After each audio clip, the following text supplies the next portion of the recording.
அனைவருக்கும் வணக்கம். தென்னாடுடைய சிவனே போற்றி, எந்நாட்டவர்க்கும் இறைவா போற்றி போற்றி. திருச்சிற்றம்பலம். வருகிற வியாழக்கிழமை தேய்பிறை அஷ்டமி.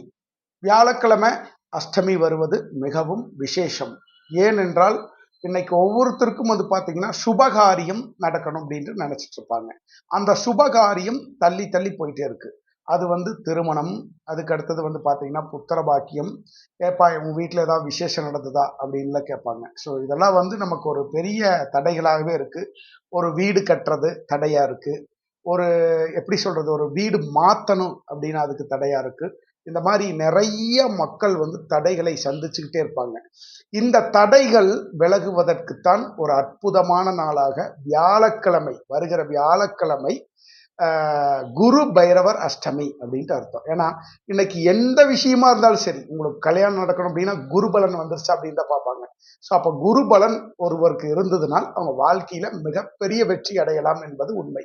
அப்ப அந்த குருபலன் எப்படி வர வைக்கிறது அப்படின்னா, ஜோதிட சாஸ்திர ரீதியாகவே ஜாதகத்துல இயற்கையாவே வருங்க. ஆனா நம்ம குரு பைரவர் அஷ்டமி, அதாவது அந்த வியாழக்கிழமை பைரவருக்கு நம்ம ஒரு தேங்காயை உடைச்சு மஞ்சள் தடவி அதுல இலுப்பை எண்ணெயில சிகப்பு திரியில தீபம் போட்டீங்க அப்படின்னா உங்களுடைய வாழ்க்கை மிகவும் சிறப்பாக பிரபஞ்சம் உங்களுக்கு உதவி செய்யும். ஏன்னா கால பைரவர் அப்படிங்கிறவர் பிரபஞ்ச சக்தி, 5 பஞ்சபூதங்களுக்கு அதிபதி, அதே மாதிரி 9 நவகிரகங்களுக்கு அதிபதி, சனீஸ்வர பகவானுக்கு குருவாக வருகிறார். அப்போ இந்த அஷ்டமியை யாரெல்லாம் தொடர்ந்து பைரவர் தேய்பிறை அஷ்டமியை வளர்பிறை அஷ்டமியும் கடைபிடிக்கிறார்களோ அவருடைய வாழ்க்கையில் மிகப்பெரிய ஒரு போராட்டத்தில் இருந்தால் கூட, சிக்கல்களில் இருந்தால் கூட அவங்க வாழ்க்கை மிக பிரதிபலிக்கும் என்பது உண்மை. மிக பயங்கரமான ஒரு சூழ்நிலையில நான் கஷ்டத்துல இருக்கிற சாமி, என்னால முடியல, நான் சாகலாமா வாழலாமான் இருக்கிற அப்படின்னா கூட கடைசி ஒரு நிமிடம் நீங்க சாக போற டைம் கூட பைரவரை நினைங்க, உங்களுடைய வாழ்க்கை பிரதிபலிக்கும் என்பது என்னுடைய வாக்கு. ஸோ எல்லாரும் இந்த வீடியோ பிடிச்சிருந்தா ஷேர் பண்ணுங்க, லைக் பண்ணுங்க.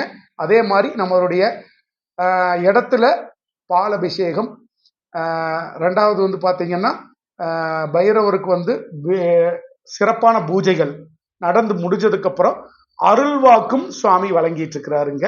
ஸோ அருள்வாக்கு கேட்கக்கூடிய நபர்கள் நீங்க முன்பதிவு செஞ்சுட்டு நேரில் தான் வரணும். ஏன்னா நிறைய பேர் என்கிட்ட ஃபோனில் சொல்லுவீங்களான்னு கேட்டாங்க.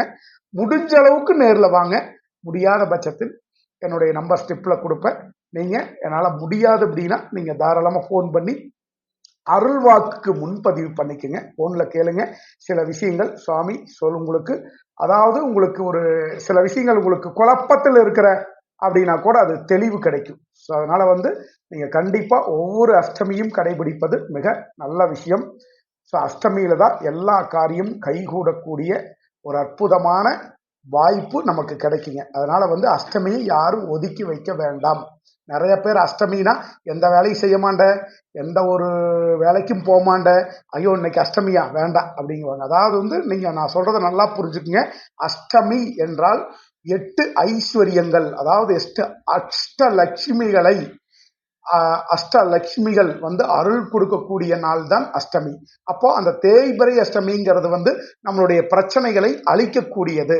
வளர்பிறை அஷ்டமிங்கிறது நமக்கு செல்வத்தை கொடுக்கக்கூடியது. ஸோ நமக்கு எல்லாத்துக்குமே பிரச்சனையும் தீரணும், செல்வமும் வரணும். அப்பனா தான் நமக்கு நிம்மதி. அதனால இந்த பைரவர் விசேஷ பூஜைகளை நீங்க கலந்துக்கிட்டு நான் சொல்ற விஷயத்த செஞ்சீங்கன்னா வாழ்க்கையில மிகப்பெரிய வெற்றி அடையலாம் என்பதை உண்மை. அடுத்த ஒரு வீடியோவில் உங்களை சந்திக்கிற. நன்றி, வணக்கம். தென்னாடுடைய சிவனை போற்றி. திருச்சிற்றம்பலம். நன்றி, வணக்கம்.